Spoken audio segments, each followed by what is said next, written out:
Баршаңызға сәлем. Менің каналыма қош келдіңіздер. Бүгін сіздермен осындай тез дайындалатын экспресс самсаның рецептімен бөліскім келеді. Құрғақ ыдысымызға ерітілген сары майымызды, 20% қаймағымызды, тұзымызды, жұмыртқамызды саламыз. Осы массамызды жақсылап араластырып, үстіне ұнымызды саламыз. Ұнымыздың бәрін салмаймыз. Аз-аздан осылай салып отырамыз. Ұнға мен қостым разрыхлитель. Осылай жақсылап қамырымыз елейміз. Қамырымыз өте жұмсақ, қолға жабыспайды. Әдемі қамыр болып шықты. Енді салмасын дайындаймыз. Тартылған етімізге пиязымызды, картошка болмаса асқабақ қоссаңыздар болады. Тұзымызды дәміне қарай бұрышымызды қосып, сұйық майымызды қосамыз.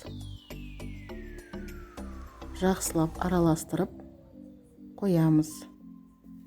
Енді қамырымызды алып, өздеріңіздің қалауларыңызша бірнеше бөліктерге бөліп аламыз. Осылай дөңгелекшелеп аламыз да,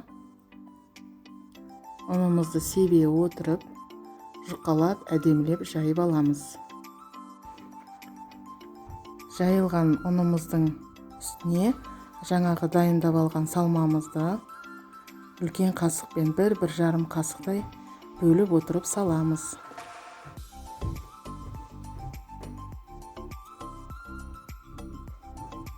Енді әдемілеп осылай шетін өре отырып түйеміз.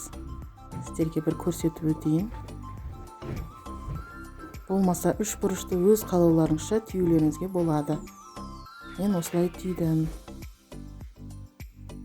Енді пергамент қағазымызға самсаларымызды әдемілеп отырып тізбектейміз. Оның үстіне жұмыртқаның сарысын жағамыз.